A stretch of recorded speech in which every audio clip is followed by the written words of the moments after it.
What's happening? What's happening? What's happening, blues people? Now, I know it's been maybe a week or so since we've been live. We've been traveling, but I know you saw my issue with Dr. Katrina Hazard. And if you haven't, go subscribe and watch and listen as she talks about her book, Mojo Working and Juking, and how hoodoo and the blues and Black Southern culture and tradition all wraps up into today, as you can hear things going off, we need the folks to know, is somebody telling me that they can't hear me? If you can't hear me, that's one thing. But if you can hear me, let's get it going. Today is our third installment of The Blues is Black Sonic Folklore as we celebrate Black Music History Month. The very first episode went into detail about Black Music History Month. Little Frosty, you see her down there?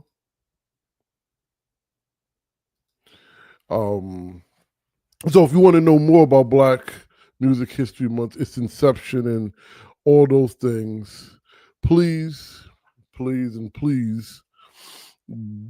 go back to our initial episode, and you can get the entire story of the brainchild, the origin, and the very first celebration of Black Music History Month.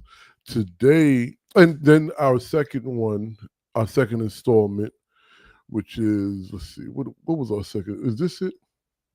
This was our second installment, Hard Ground and High Water, which you can also find on YouTube and all streaming platforms. And today is our third installment, Living Traditions Through Voices of Now, where we'll be discussing how blues functions not only as an archive of testimony, protest, healing, and joy, but how it is passed down, embodied, and expressed through today's contemporaries like Jontavious Willis, Marquise Knox, Gary Clark Jr., Angie Stone, bless the dead, Jerron Paxton, even Young Rell, who's on his way, I would say quickly, but he's put a lot of work in. That's right, Juneteenth. And Piedmont Acoustic Blues Duo, and so many other, I guess what we can call torch bearers, and how we move through a living tradition grounded in memory, sound, and survival, and how they and those of us that, I guess you can say, are practitioners, how the expression of the blues still, I hate to use the word lives, because I don't like this idea of keeping the blues alive. It never died. The idea of blues in different contexts gives room for, I guess, the hard discussions of where it lays in the communities of its origin.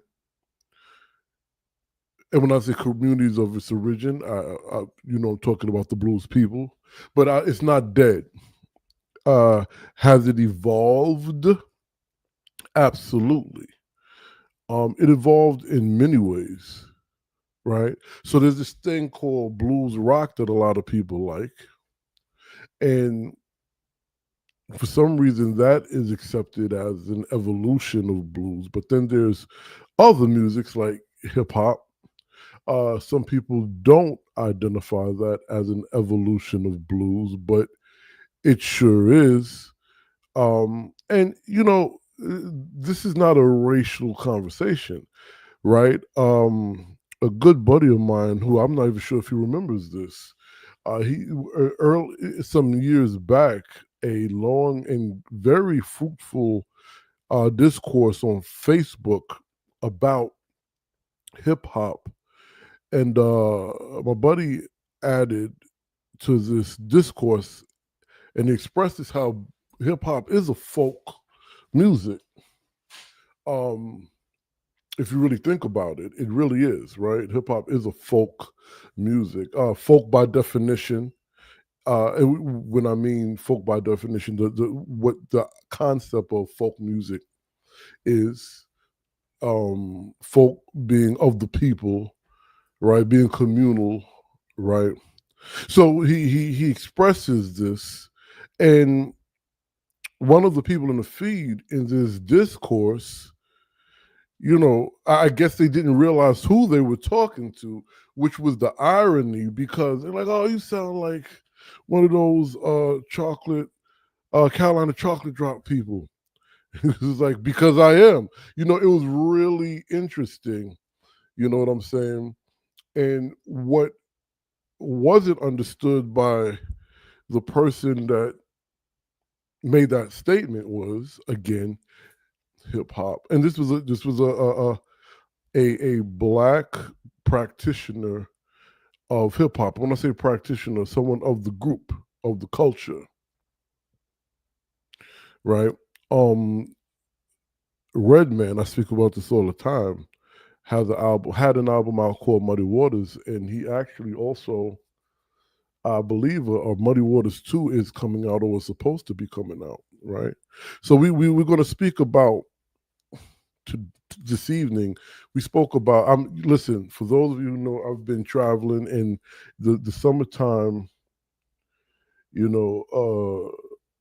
mosquitoes, man. Oh, before I forget, and I'll remind y'all later, please become a member of my Patreon page so you can not only engage in this conversation, Jack Dapper Blues Reflexive Podcast, where we're talking about, we're speaking in detail about public programming and the things that go along with public programming, from being part of the community or different things of this nature, to actually, get into that moment of being able to, and I want to, which, as you can see, for whatever reason, I can't find it. Doesn't it suck when you're looking for it, but you can't find it, and when you don't want it, it's always in your face, right? I hate that. I just found it. Okay, because I need y'all to see this, because I want y'all to check it out. All right. So if you don't know, I'm literally creating something in Photoshop while I'm speaking to you right now, in full disclosure, so I can post it so you can see it, because I think it's important. So I want you all to become members of my Patreon so that you can participate in my reflexive podcast, where I discuss experiences in the field, right? And as I discuss experiences in the field, I have workbooks that accompany these discussions. So this is the first workbook that I created that's going with this reflexive practice in public programming. And so it's up right now on Patreon, and the workbook is there right now. So I'll remind you all about that later, but I just wanted to make sure that you can get this when you become a paid member of Patreon, and you participate with the Jack Dapper Blues Reflexive podcast, okay? And that workbook kind of helps you think about what we're discussing in those episodes, right? And what I'm discussing in those episodes are real life experiences in the field and in the discipline, you know. And hopefully no one's feelings get hurt, but it's just my experiences. All right, so now with that being said, today we are discussing The Blues is Black Sonic Folklore Part 3, Living Traditions Through the Voices of Now. And one of the voices of now I want to discuss is my baby brother, Jontavious Willis. Okay? So now, as we celebrate Black Music History Month, and we discuss blues is Black Sonic folklore, and we can also say that the blues is Black Sonic archives. We want to we want to, through the concept of blues ecology that I always discuss with you all, we want to break down the continuity in contemporary lyrics in blues and how it connects through landscape, right? Because Jontavious is a Georgia bluesman. Okay, so landscape, region, area, but also sound, but also tradition, lived experience, passed down information and engagement, right? So if you remember how we spoke through past weeks, and I can't wait, if you all don't want to become paid Patreon members, you should become paid members when I launch the radio show. And I know you like radio shows. This is a radio show. The radio show where we can play music, because I really want to play some of these songs as we discuss it so you can get the full understanding. So I want to talk to you all in this regard about Jontavious Willis's song Ancestor Blues, right? Because when you think about today's Black music being a continuity of contemporary tradition, and what is tradition when it comes to music? Can an original song be a traditional song? I think so. This is a conversation I've had with Andy Cohen, with Jontavious Willis, with Brother Marquise Knox, and so on and so forth, right? Please add your comments. All right.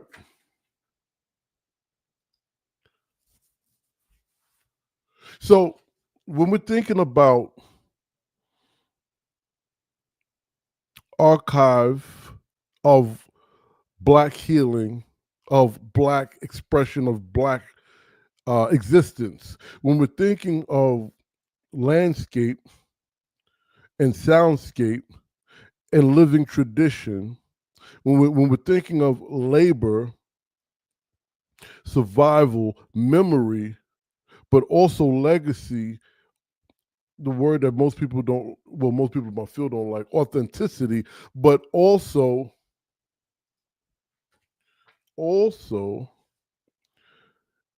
I don't see, I'll say torch bearer, tradition bearer, practitioner, and the connections of. So look, let me look at my folks while I'm saying this. I'm gonna put Jontavious back on the screen in a moment, right? But this idea, because when we're talking about the blues and we talk about this experience, we're also talking about memory existing simultaneously with a present moment, right? When we talk about soundscape and landscape, meaning sonic, when we speak about the music, the expression, and then where the expression lives, we're talking about multiple things living in the same space. And those multiple things living in the same space are not of the same time, right? It could be scientific, it could be sci-fi, but the past and the present is living in the same space simultaneously with the blues. This is blues ecology at its finest. So now, when we talk about my brother Jontavious Willis, he has a song that I really like. He has many songs that I like, but this particular song encapsulates what we're discussing, and it's called Ancestor Blues, right? And so he says, people ask me why I sing them old blues songs. He goes, people ask me why I sing them old blues songs. He says, I tell them it's the tunes of my ancestors. Okay. Then he goes to pass hard times through, to pass hard times like these through the song. So what does that mean? What does that mean? People ask me why I sing them old blues songs. I tell them it's the tunes of my ancestors to pass hard times like these through songs. So he's speaking about contemporary issues, right?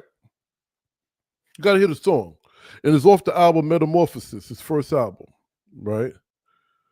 And then he explains that it's in his DNA. But then he explains that, like them, he sings these songs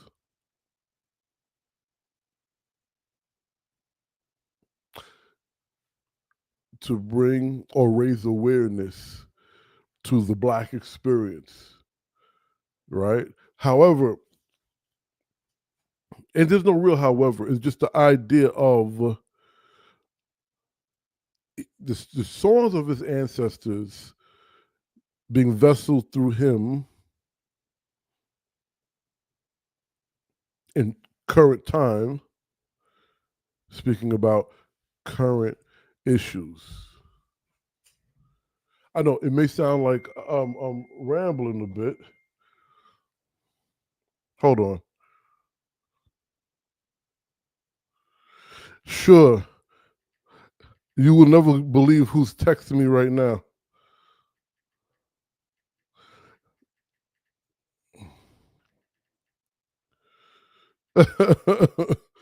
he let's see here. Yeah, so you would never believe that was Jontavious texting me while I'm talking about this song. I hope I'm getting it right. So now, but there's more, right? There's more, right? Then he goes, wait, let's see. Ah, okay, got it.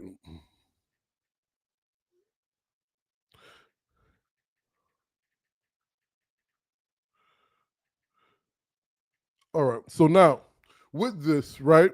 Sorry, folks. He follows up with, I came to tell you something. I came to tell you something. To bring you a little news. This music is in my blood. That's the reason nobody could tell me how to sang really my blues. Now, when it comes to what I call blues ecology, when it comes to what I call blues narrative, I believe those lyrics embody what I'm trying to express. Right now, now, if you want the definition of blues ecology, which I can give to you, but I would really rather you go back and look at uh, some of the older episodes where I discuss it in detail. And don't worry, I will continue speaking of blues ecology, which I have to continue speaking about it because that is uh, I guess you could say my theory, huh? Blues ecology, uh, soundscape, landscape. So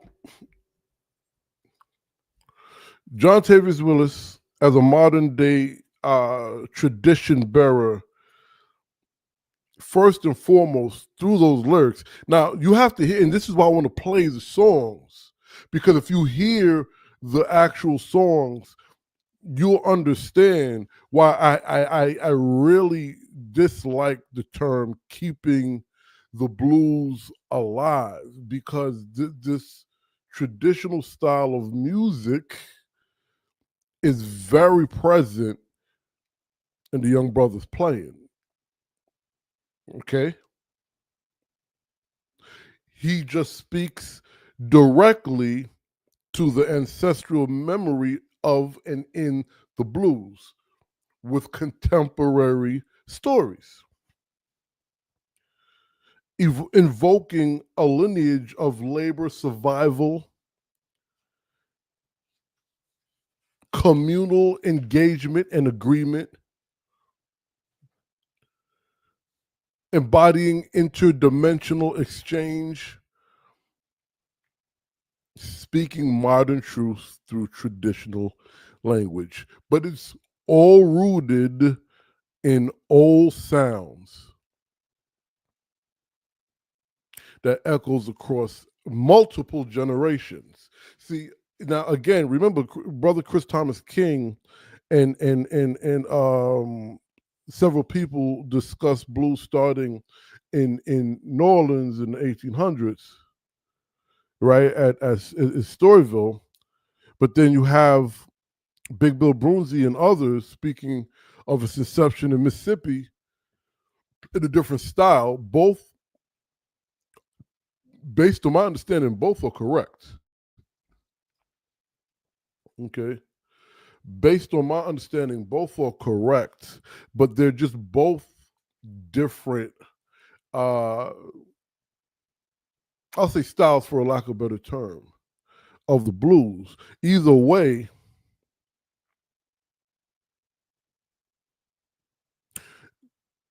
we're talking about sounds of generations, sounds that cut across generations. So now when I'm speaking about Ancestor Blues, and there's other songs that the young brother has that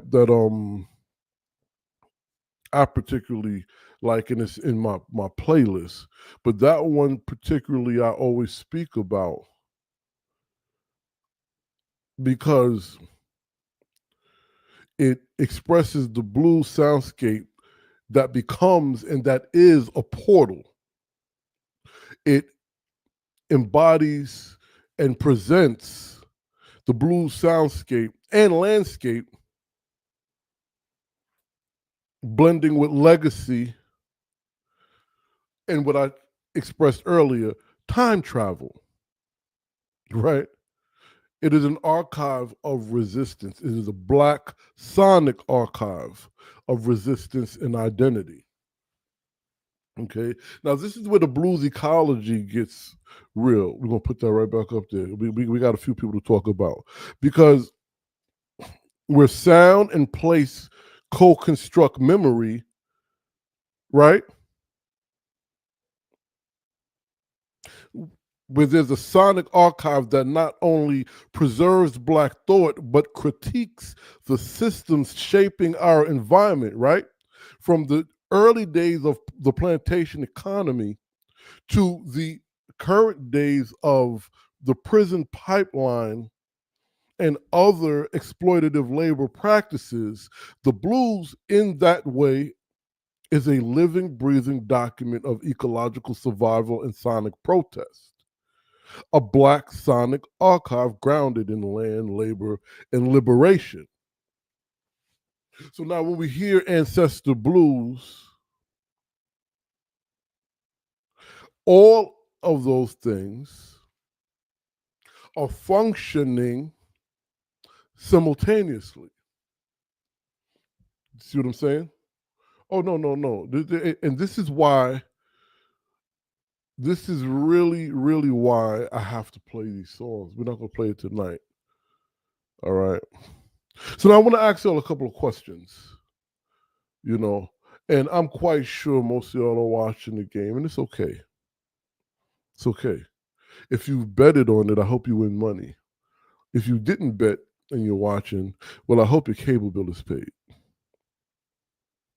What we're doing here is making sure the blues people narrative continues to function as a living archive and testimony and testament through music, engagement, healing, medicine, land,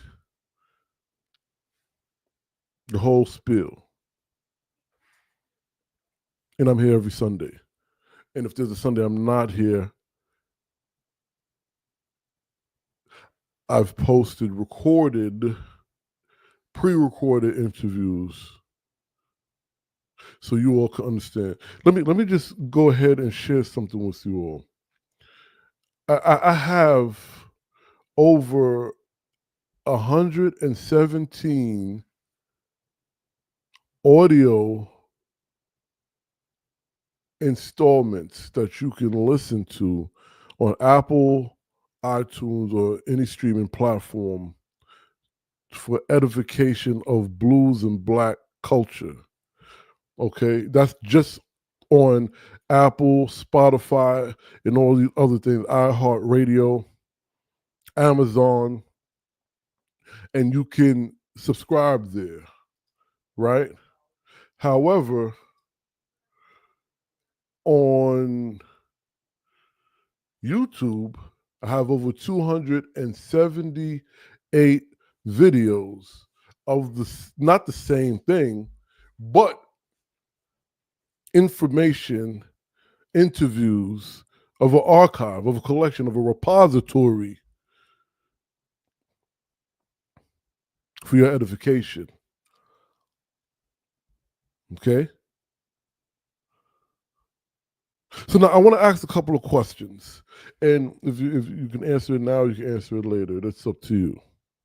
How does Willis's position himself, how does Jontavious position himself in relations to blues ancestry, and why is that important? I'm going to ask again, how does Jontavious position himself in relation to blues ancestry, and why is that important? Why is that significant? Okay, so for those of you that are listening live, if you want to answer, please. If you're not listening live, think about this, okay? Think about this. Secondly, what does it mean for the blues to speak? And when I say the blues to speak, what does it mean for the blues to speak through the descendants? Okay. How does this song or any other blues song function as a folkloristic testimony, a traditional testimony, a communal testimony? Okay.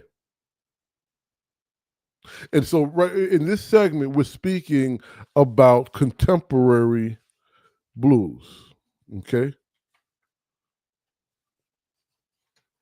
You know, it's really crazy. I'm looking, here it is. It's right here. We're speaking of contemporary blues, the continuity in contemporary lyrics. So when I say continuity in contemporary, the continuity of what? Maybe you should be asking me that, or maybe I should be asking that. What is continuous?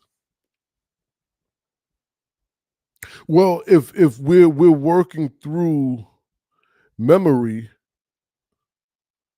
if we're embodiments of traditions of old, then the continuity in the contemporary is having the traditional expression living in the current moment. Again, we're talking about time travel. All right, so now segment 2, healing in neo blues. And there's a few neo soul jive turkeys. One of them, I don't know if I have a picture, but y'all know Tank Ball? Tariana Tank Ball of Tank and the Bangers. So I was introduced to Tank in a couple of projects that I did. And when I say introduced, I'm not sure if her and I ever met in person, but I mean introduced to her artistry, her music, coming out in New Orleans, Louisiana. Um, I think I was in a documentary with her. Yes, I was in I was in documentaries. Look it up. That may help you find this. But more importantly, I did a review on a PBS series she did called Rituals, which is what truly introduced me to her artistry. Okay. So now, as we're moving deeper into today's Black sonic folklore and expression, we think about healing traditions. I kind of gave it a neo blues terminology, where, and here's the irony why I chose to speak about Miss Tank, because she reminds me of Angie Stone, bless the dead. So when we're speaking about the embodiment of Black traditional expression, which is blues, which is Black spiritual, which is field hollers, which is slave seculars, which is reels, songsters and the like, jazz and the like, then you think about Angie Stone, who embodied all of those and was of the very first rap groups. Again, a connection to how Black folk music is rap. So Tank, in the likeness to me of Angie Stone, embodies all of the above as well in her music, in her expression.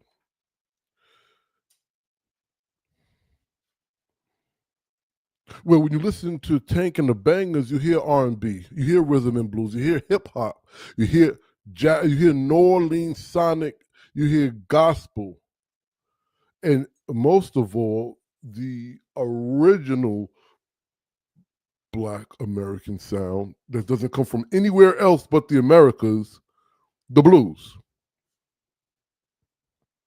All of these things, including the blues, rooted in field hollers, church moans, and what we know to be laments. So now, when we think historically of Black women in the blues, we think of the blues being a space for Black women to speak truths that were not safe or welcomed anywhere. Now, I believe we spoke about this before. And hold on, let me look at y'all. This is where I want to shout out the great sister Doris Fields, the great sister Candace Ivory, and the many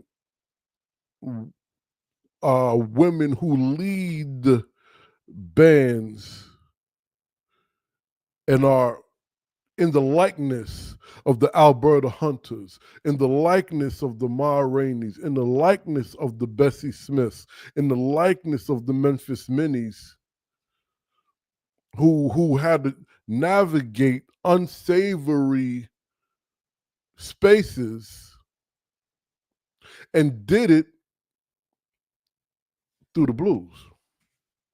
I have a piece about that it's not ready to be released yet. Hopefully I can get that out.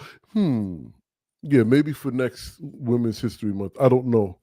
But with that being said, we think about the early blues women. We should be able to understand our I want to say blues women of today, but speaking of Angie Stone and Tank, they're not necessarily they're not considered blues women to some people, but they are blues women, if that makes any sense, right? And artists like them, I don't think they blur lines. I don't like that term. But what they do or what they've done is embodied all of our traditional expressions and disseminated it in today's sonics. And when I say in today's sonics, right, and I can use Jontavious's song Ancestor Blues and his music for that matter as an example, where I say that he's playing traditional style of guitar or piano. Same for Jerron Paxton and other people. Piedmont Blues Acoustic Duo, right? They're playing a traditional sound, a traditional sonic of old, but in today's space with today's contemporary issues, right? And when I say issues, doesn't necessarily mean problem, just today's topics. So now when you think of Tank and Angie Stone, you hear remnants of sounds and sonics of old.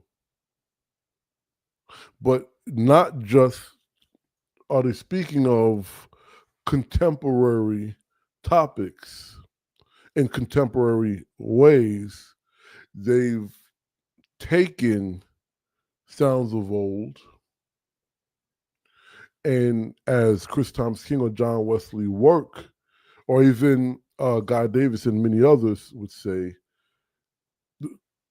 Jimi Hendrix, they figured out how to, Miles Davis, move it forward, right?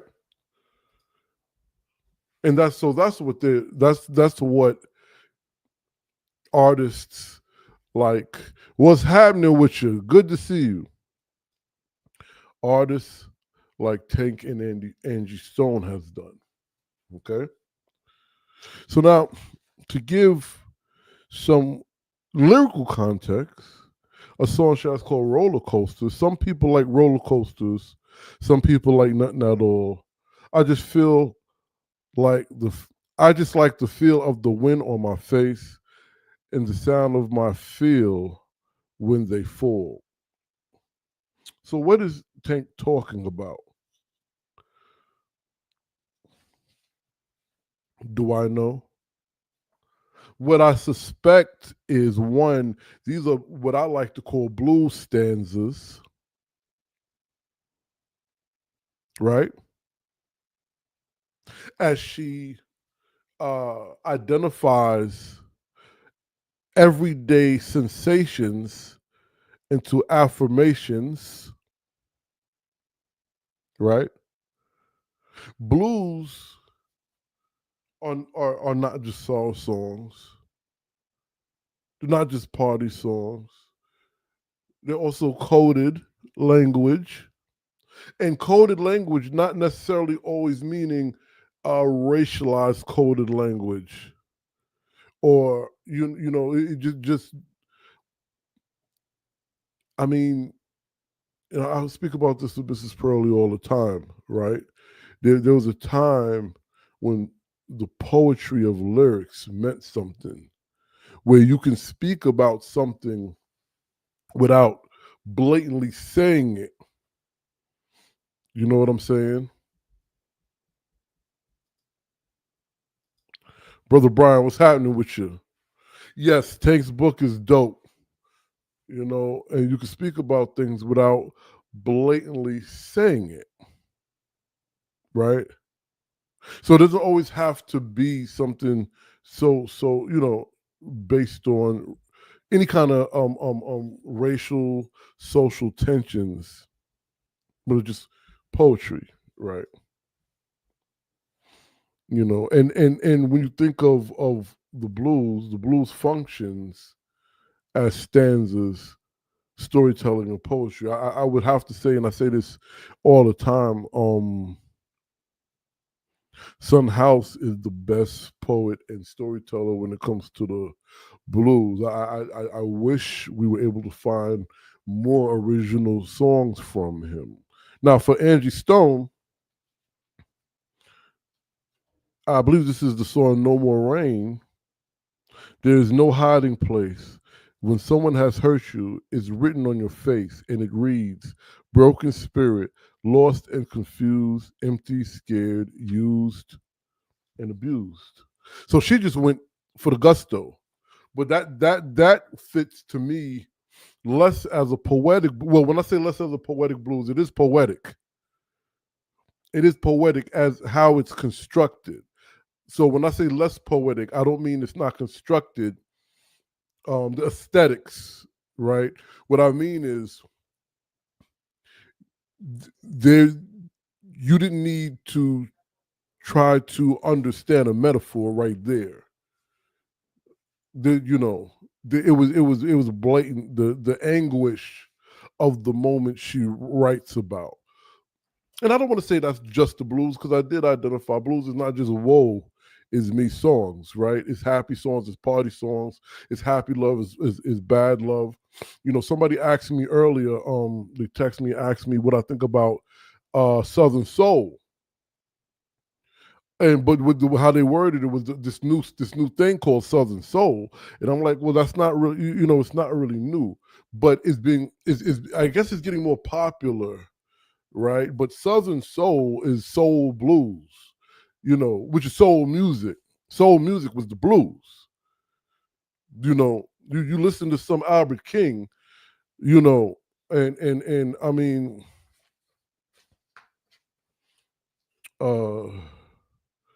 man, I can't think of everybody right now. Junior Kimbrough, and quite a few. These folks were playing soul music because the blues is soul music. Absolutely.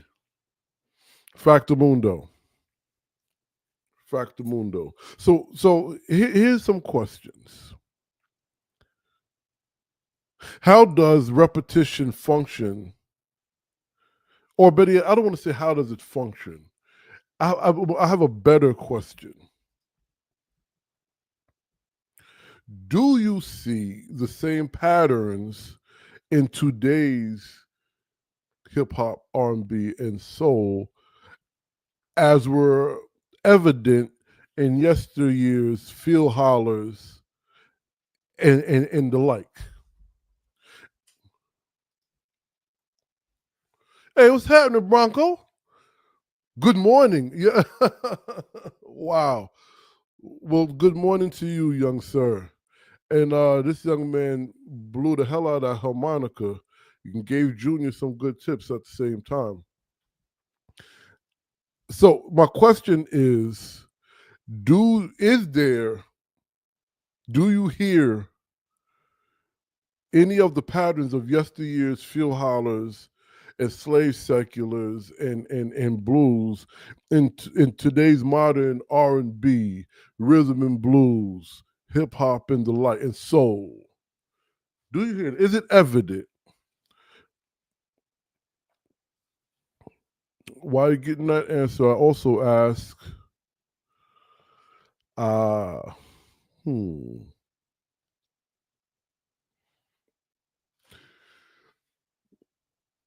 what would be considered a spiritual?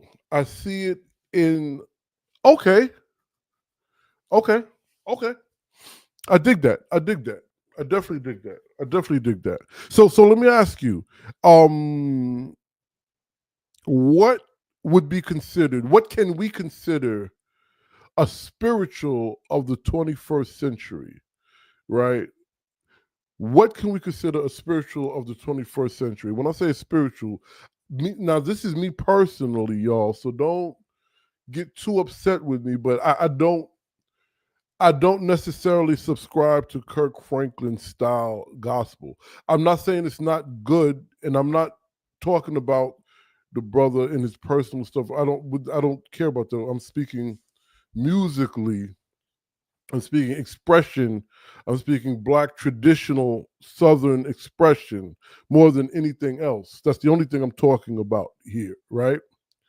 And there's contemporary gospel, contemporary that is good, is inspirational, is uplifting, but it's not my cup of tea. I really like the gut bucket, hootin' hollering backwoods sound of old. That's just what always kind of moved me, right? So I'm asking you all, what would be a spiritual for the 21st century? Number one, okay. And then what kind of gospel or field hollers do y'all listen to? And while y'all getting with that, I'm going to prepare our next segment.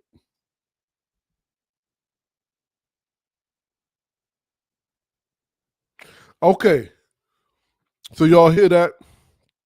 Check that song out. I'm going to check that song out. Matter of fact, I'm going to pull it up. I'm not going to play it yet.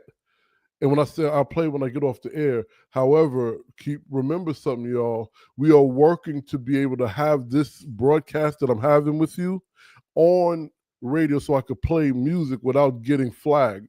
Because you get flagged if you know. But we working on some things, y'all, so we can have these great discussions while playing the music. I think that would be very beneficial to the conversation to be able to actually play the music, right?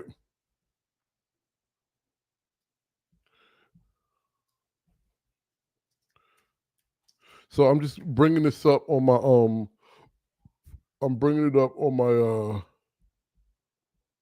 Spotify. I'm not going to play it now. I just wanted to have it up so when I finish, it's called Black Leads Within S. Copy. Appreciate you. Okay. So now, with all that being said, we're going to go to our next segment, which is protest, territory, and of course, the blues ecology. And I want to speak about this brother right here. And I have to, but full disclosure, I was introduced to this brother's sound as a blues person, as a neo soul person, because you know how the industry does. But this dude rose to the occasion and he hit every quote unquote Black genre that I guess he had to hit. But then something happened and it really kind of angered me. He got into an interview with I believe Sway in the morning, and I received it as if he was separating himself from the blues, and that really bothered me. It really, really bothered me. And then for him to go into rock and roll and all the stuff, but what I ended up finding out, it is not the fact that he was separating himself from the blues. See, what happens is, and John Wesley Work spoke about this, and a lot of Miles Davis speaks about this. Jimi Hendrix, the same people I just mentioned. There's so many others, right? And I speak about this with my homies that are blues musicians. There's this idea. Let me look at y'all. Sorry. There's this idea. I'm a purist, plain and simple. I'm a purist, right? But even being a purist, when I say a purist, this is the blues, that's not the blues. However, Black music takes on many lives every few years for several reasons, right? It takes on many lives every year. That's right. Factamundo, it sure is. Black music takes on a different life every few years, right? So just like the hip hop of the 70s wasn't the hip hop of the mid to late 80s, wasn't the hip hop of the mid to late 90s, and it's not the hip hop of now. Same thing with the blues, right? Again, if you go back to seeing my Black Bottom's episode, I speak about how that was the issue in the film. When the character says, "We don't, ain't nobody want to hear that old drug band music," right? So I say all this to say there is an idea that we started here and then we have to continue to push the music, the idea of our traditional expression forward and not to ever lay dormant. But there's also the idea that there has to be something that keeps us connected to the root. So now I say all that to say, when this brother was saying what I thought was separating him, what he was trying to separate from the blues, that's not what I come to realize. What I come to realize is he didn't want to be pigeonholed where he could not continue to find new ways of expression through, right, as a vessel, right, not relinquishing or omitting the root, right? I take it Oklahoma won. So let's give it a round of applause for Oklahoma, y'all, real quick, and let's get back to business. So now, so again, so I say all that to say, I was able to, thank goodness, reconnect with the Good Brothers music. You know, because I believe he is a very good representation. You know, I was talking to well, I was interviewing, this is Bobby Rush or Billy Branch. It was one of our elders. I think it was Bobby Rush, and he was explaining to me, or was it Jimmy Duck Holmes? I don't remember. It was one of our elder blues musicians, and they was explaining to me how saddened they were when they found out that, you know, you have the blues, electric blues guys that the white guys try to sound like. And then years later, you have all these black guys trying to sound like these white guy guitarists, not knowing that these white guys are trying to sound like the old black guys. And he said there was a disconnect, you know. There was a disconnect, you know. So now when you think about someone like this brother who knows, you know, that's why I'm happy to be able to understand his position in this space and always engage his music and even introduce my youngins to his music, right?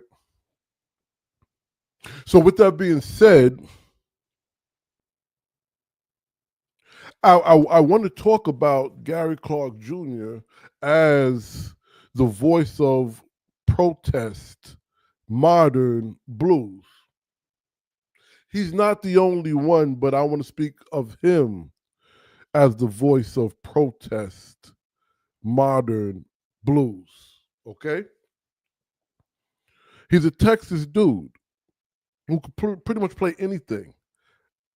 Again, when I like someone's music, I check them out. And I saw him in a great blues film with Charles Dutton, Danny Glover. I think Kev Mo was in this film too. Y'all need to check this out. It's a great film. Okay, correct the mundo, correct the mundo. And you, so that means you already know how this works, right? So Gary Clark Jr. Comes out of Texas, and he's done a lot of music, but I want to speak about his more resistance style song. I believe it's called "The Land." Was that the name of the song?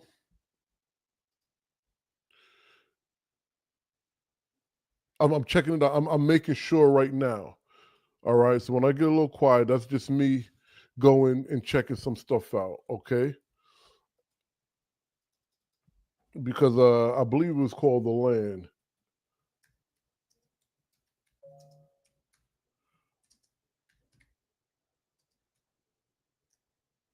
Yep.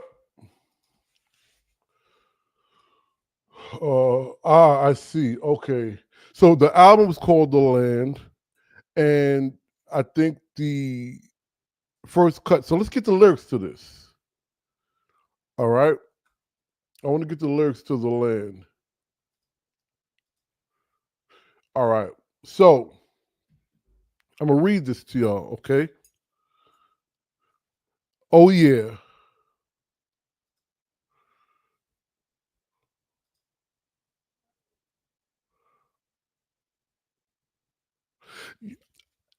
I'm so happy you introduced me to this song because if you know, my blues ecology is based on this idea of land, labor, the exploitation of resources, and everything like this, and how it. I'm gonna keep that up for a minute so y'all can see.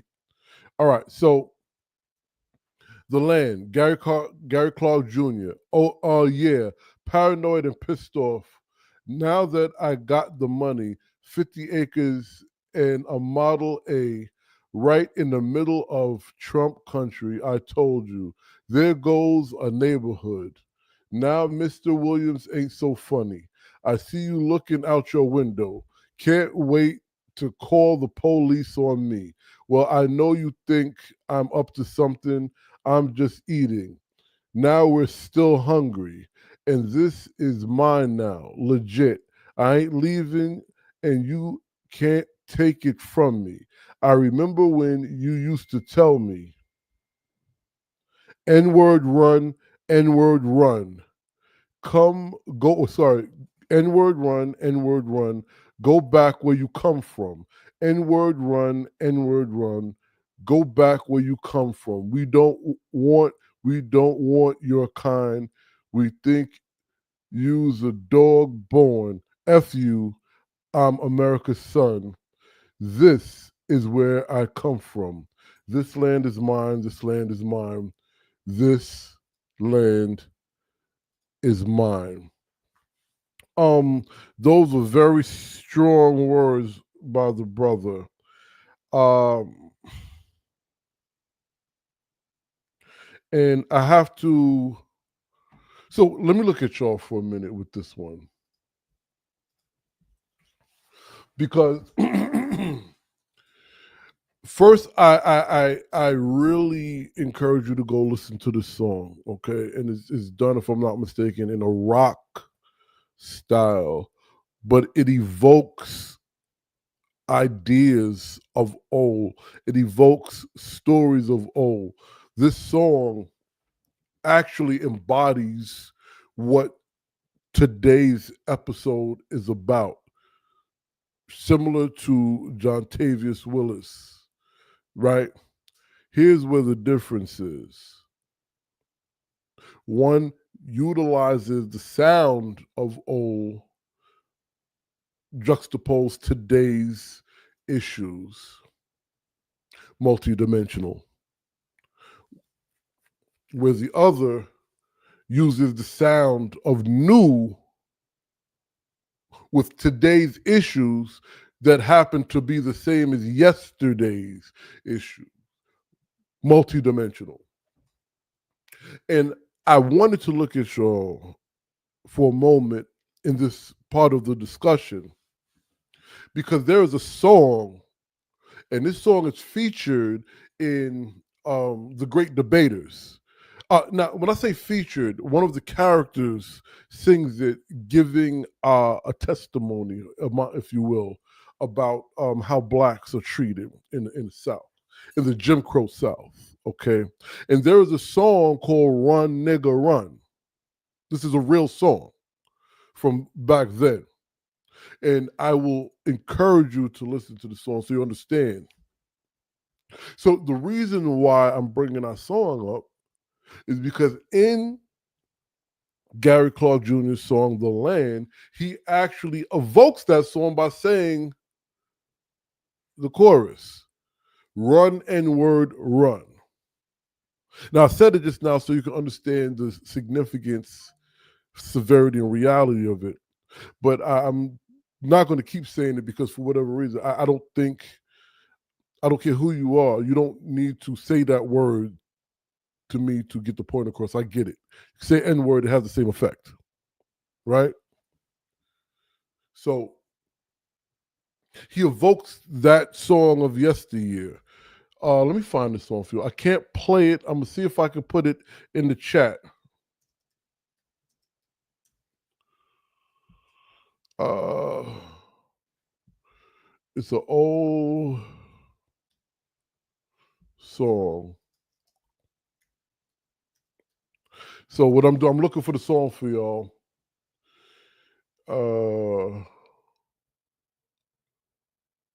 I think.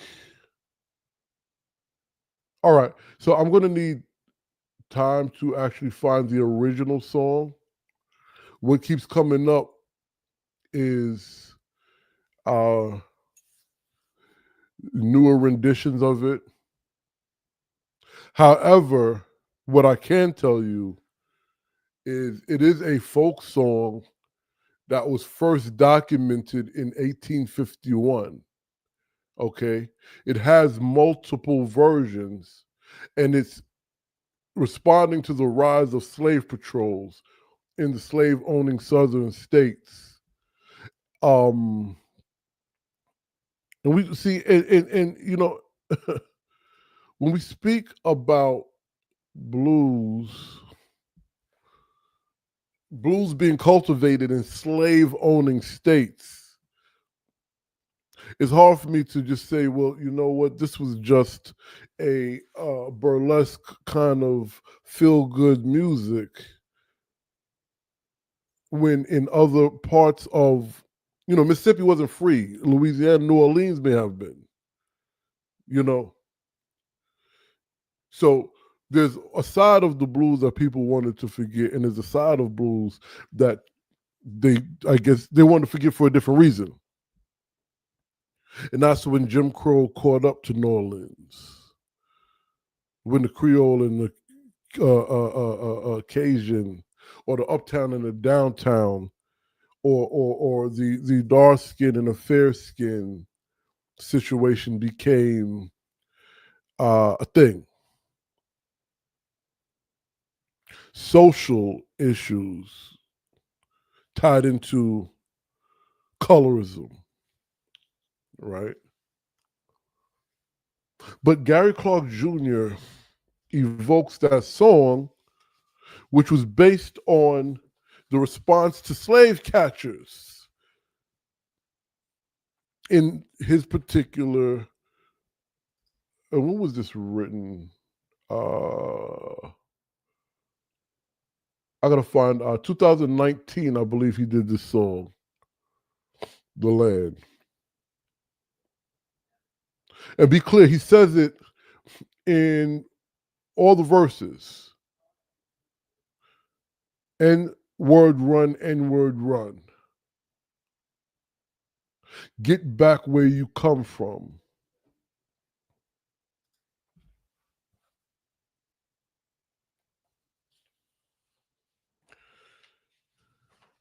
And you know what? Why it's amazing?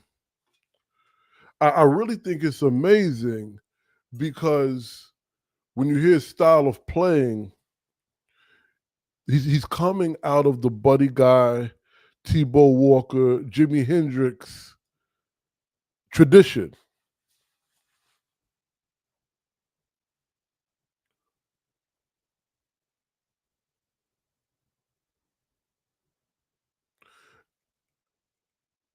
I'm not mad at you.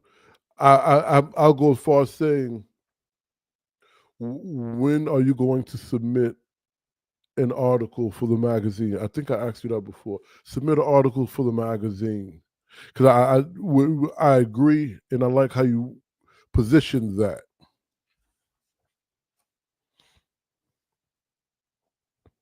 So let me ask let me ask a little question. Considering Gary Clark evoking an old slave song, slave catcher song, or response to slave catcher song in The Land, as he explicitly says the land is his, ours, in these moments. How would you consider Gary Clark Jr. modernizing the bluesman in this day and age? Because the bluesman modernizes every so often, right? So the bluesman of the early 1800s, mid 1800s, early 1900s, late 1900s, the 20s, 30s, 40s, so on and so forth, right? How does Gary Clark Jr. modernize the role of the bluesman with songs like that? Utilizing, again, coming from the loin, the lane, the trajectory of the Buddy Guys, the T-Bow Walkers, of the Chuck Berrys, right? Of the Jimi Hendrix. He didn't just come of the Prince Roger Nelsons, right? Why are you thinking about that? For those of you who have listened and learned and are learning my concept of the blues ecology, how does his song The Land, or what makes his song The Land part of blues ecology as I define it? So you can answer that now, or you can answer it later. Remember, the feed is going to always be here on YouTube. Okay?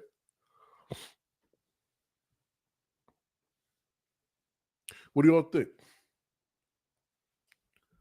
Now I want to go to who I refer to as revolutionary bluesmen.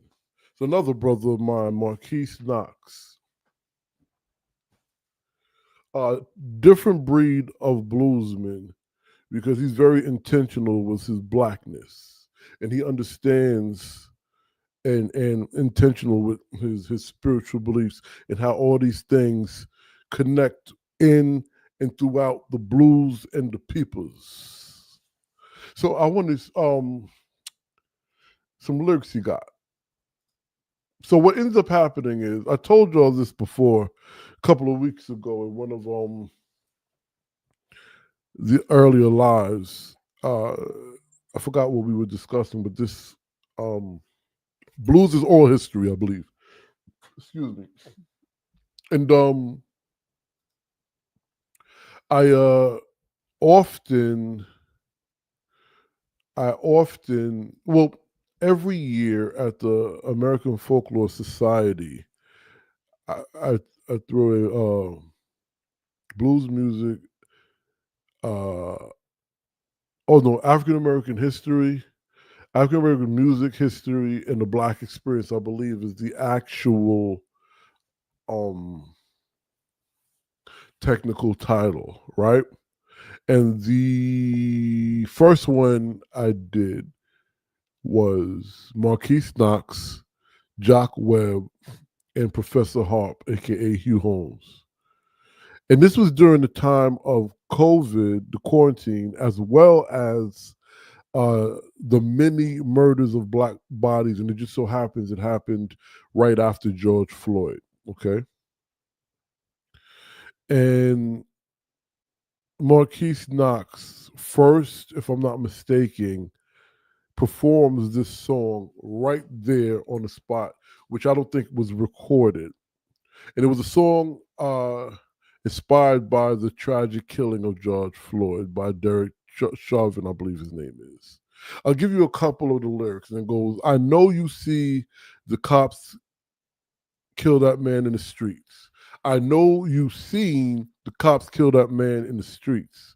I'm warning you, one day that could be you or me. Sometimes I cry wondering what will make this nation change its mind. Sometimes I cry wondering what will make this nation change its mind. In my in my native home, it shouldn't be this hard for a good friend to find. What kind of life is this for Black people to live? What kind of life is this for Black people to live? Yes, I'll tell you exactly the way we feel. That particular song moved everyone in the event. And it moved everyone in the event particularly because these things were just happening. These things were just happening. Okay. So how does that fit into what we're talking about? Well, Marquise Knox is what so if you another artist who embodies the sound of old forefronts the issues of the now. But he's on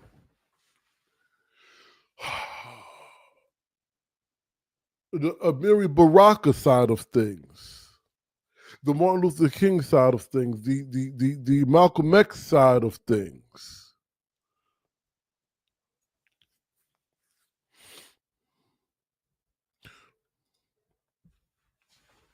And I dig that. I dig that. And sociology is strongly and deeply, to me, connected to folkloristics, cultural anthropology, and ethnomusicology.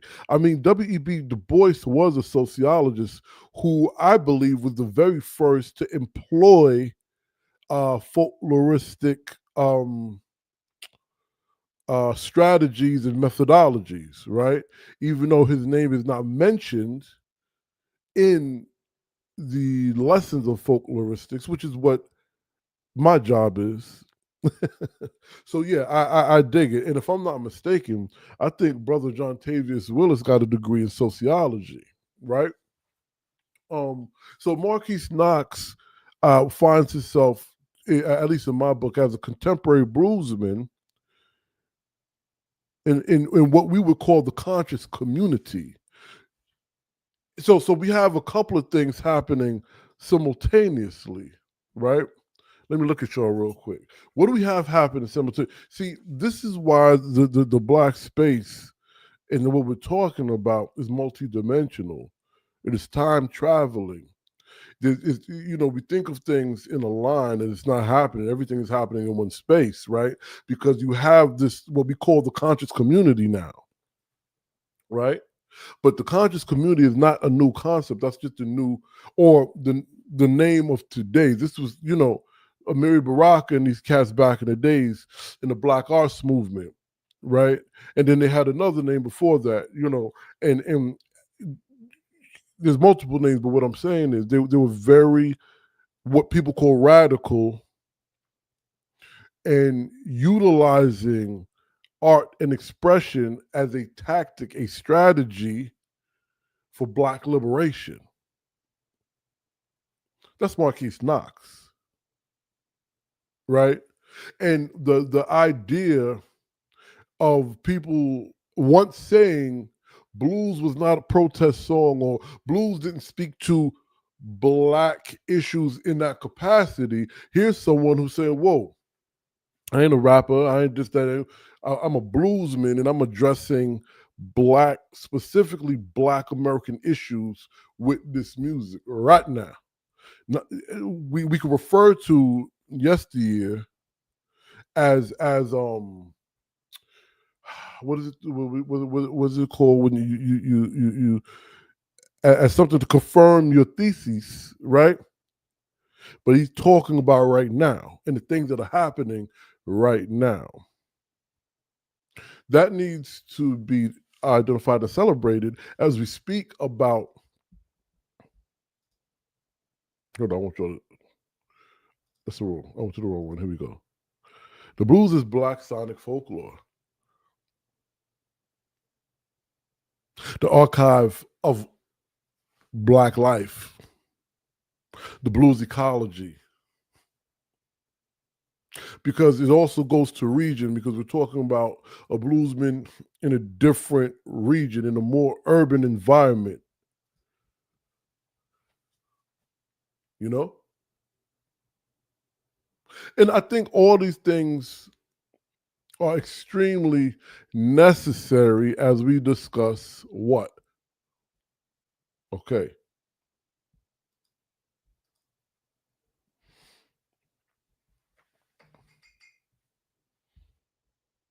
Yeah, my phone goes off all the time.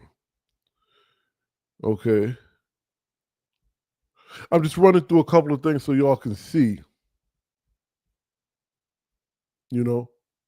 And don't get it twisted. So if you've ever heard any songs of mine, it speaks about um, Black life right now. You know, and there's nothing wrong with speaking about yesteryear. But here's another brother, and his, his album, in the vein or similar to Jontavious Willis, it is a multi-dimensional, because when I say multi-dimensional, what I'm saying is I'm specifically talking about time travel multidimensional, space travel multidimensional, being in more places, in more locations, physical locations, non-physical locations, memory location. All of these things at one time is what I'm speaking of when I say multidimensional. I'm not speaking about our blues men and women's aesthetics or skill level, because they're all extremely skilled. I'm talking about being in a location that has multiple dimensions, portals, where you're at one time in the past, in the future, and in the present at the same space, dealing with multiple frequencies, and speaking with people in real time physically, while speaking with people at the same time non-physically, because they're not physically there.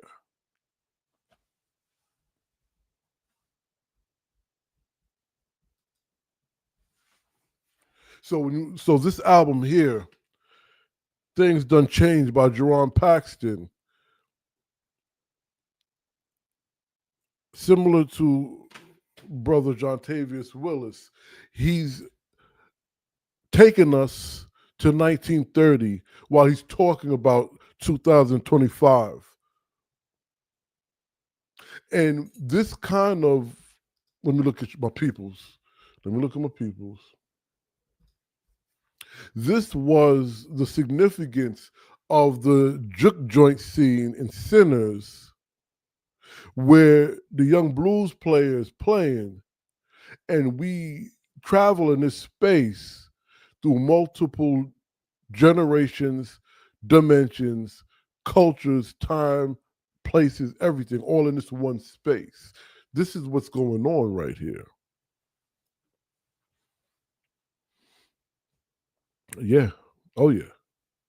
I pick up Piedmont Acoustic Blues Duo. Great friends of mine, great musicians, and they have a rendition of Last Kind Words by Geeshie Wiley that is on some project, and I believe about to be on wax. And no one plays and sings that like Valerie Turner. Trust me. I've heard someone come close, and it was very good, but the Piedmont Blues Acoustic Duo does super duper justice to that song. Um,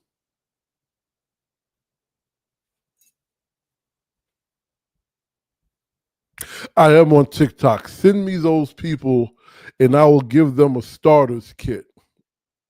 Please. Send me those people and I will give them a starter's kit. I'm on TikTok and I'm going to apparently, Mrs. Pearlie's always telling me to get on there more. I'm going to have to do that apparently, you know. Who else? I don't want to miss. I almost forgot. Did I speak about Young Rell, Little Rell Davenport? You know, and there's so many, you know.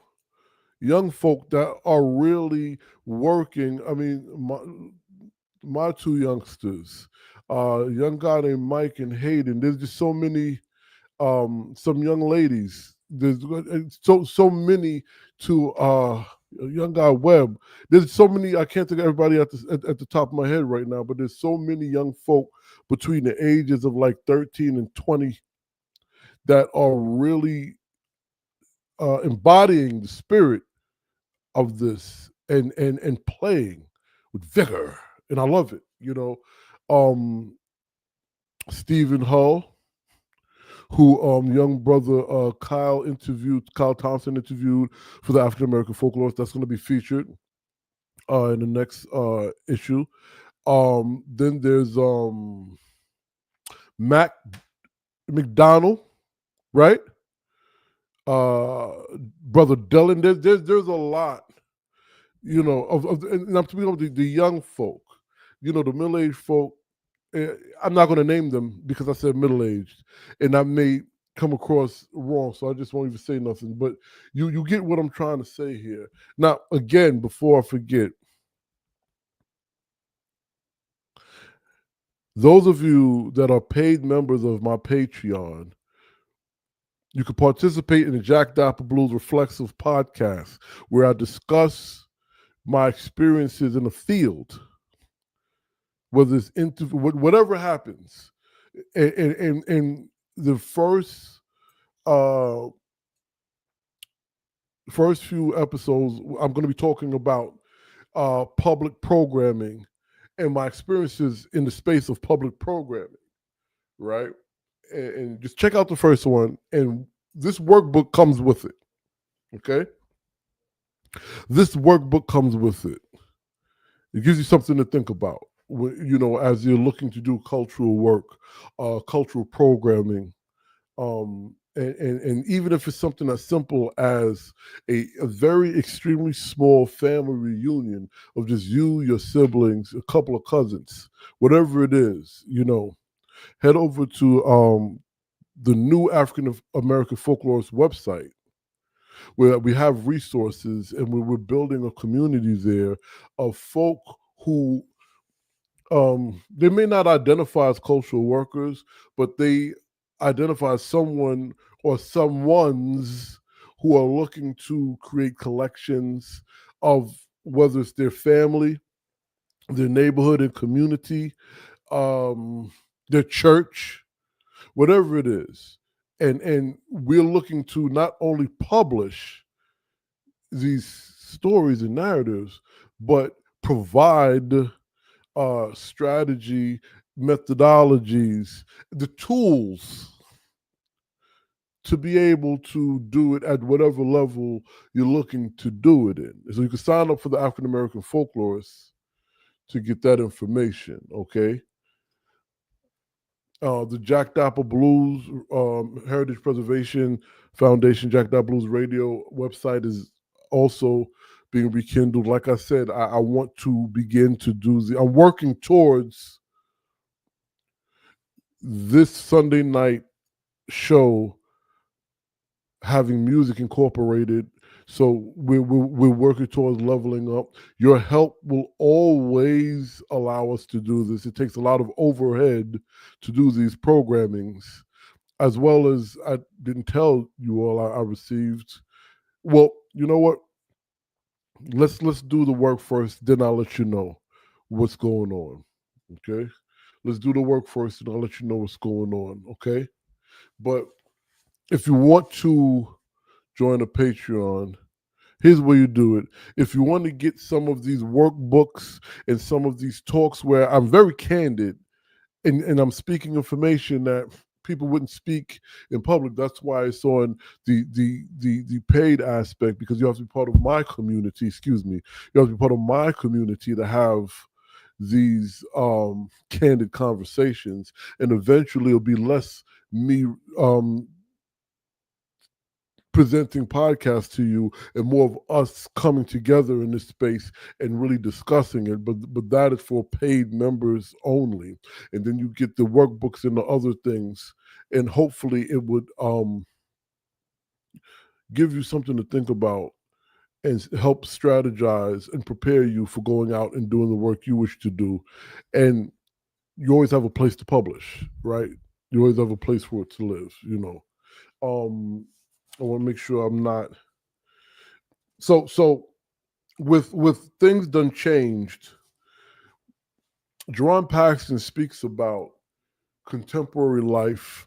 He even speaks one of the songs that I find humorous, I love so much, Oxtail Blues, which I have a song called Nostalgia Blues, which it's homage to Son House's Empire State Blues, but it's also a homage to Delta blues musicians, Son House, Charlie Patton, Willie Brown, and a few others, because there's this I don't have there's this composition that's shared that some of us believe was created on one of the Mississippi plantations, and they all seem to use it because we hear this composition played, this blues composition played in various ways by Son House, by Charlie Patton, by Willie Brown, I think Skip James, Robert Johnson, and quite a few others,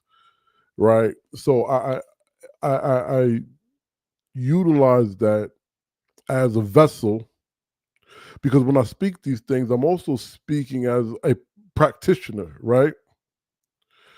And so my song is Nostalgia Blues. Some of you heard it before. And in it, I speak about, because I grew up in Brooklyn, wanting, to go get me some curry goat, right? So I found it humorous and very identifiable with Jerron Paxton's Oxtail Blues, which also reminds me of Big Bill Morganfield, who did a song some years ago talking about he didn't have any butter for his grits. And I'm someone who makes grits for their family on Sunday mornings. And if we don't have butter, you can't have real grits. And if anyone is making instant grits, don't ever share that publicly. You have to make original grits, or don't talk to us about grits at all. But that's part of the blues, right? That's part of the blues. Then and now. Speaking of then and now, my homeboy got a podcast, Crown Heights Then and Now, that also defines and defies time and space. Yeah, so I say this often, and I want to ask you all this. I'm gonna leave y'all with this.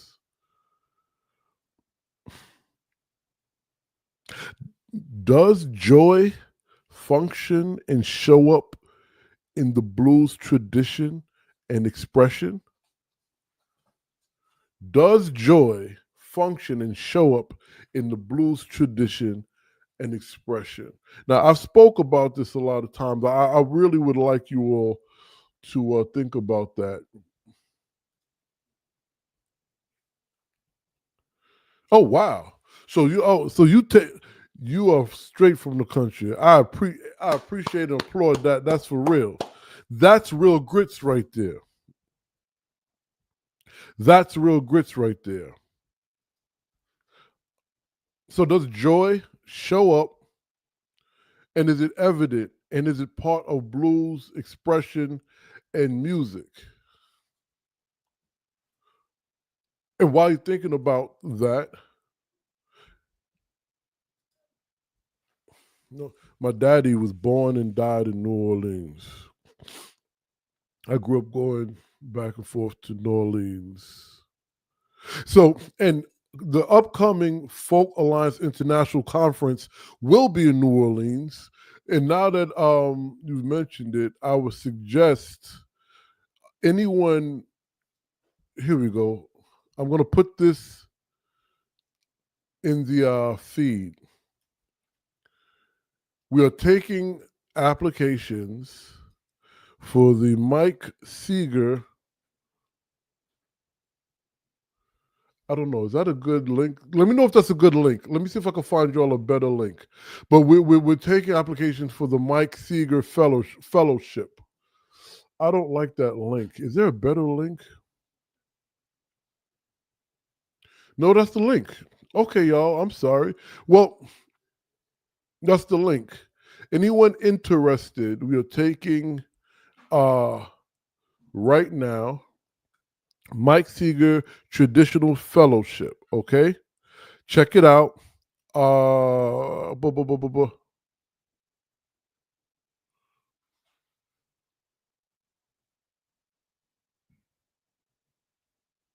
I'm hoping they're still receiving it because I'm seeing the dates.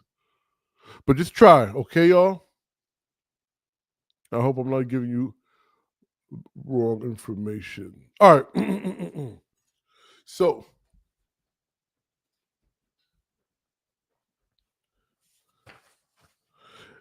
does joy function in blues tradition and music?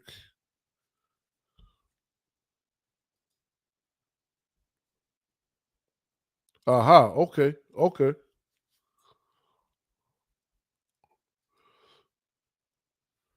okay. Well, I want to know if that could be applied to blues and blues ecology.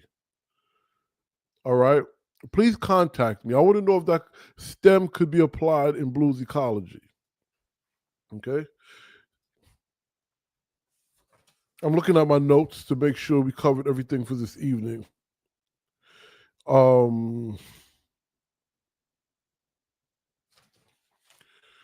Make sure you all subscribe to the YouTube page, to all the streaming services, whether it be Apple Podcasts, Spotify, iTunes, Amazon. Uh, Also, please become a paid Patreon member.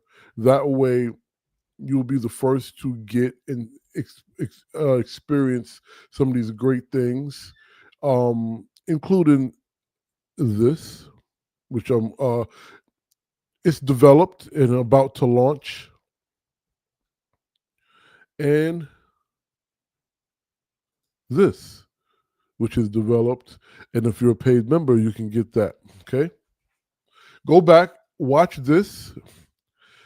Dr. Katrina Hazard, Mojo Working, Hoodoo, and the Black Belt. She's a phenomenal scholar. She also has a book, Jukin. And I'm gonna catch y'all next week. All right. Thank you for riding me. I was trying to figure out if I forgot anything. I hope I didn't stop abruptly.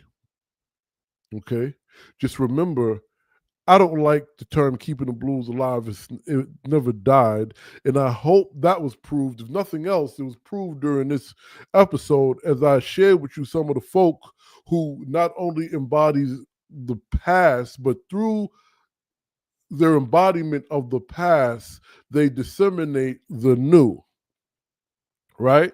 And there's others. You can go to either one of the websites to find all of these folks. There's a whole plethora of blues musicians currently, young and old. Please engage them. All right. And acoustic blues is not a novelty. I'm seeing more and more acoustic blues on main stages. Bless the Lord. Thank you. So, great folk, have a great night. Same blues time, same blues channel next week. Join our Patreon, and I'll have some special stuff for y'all soon. Good night, good folks.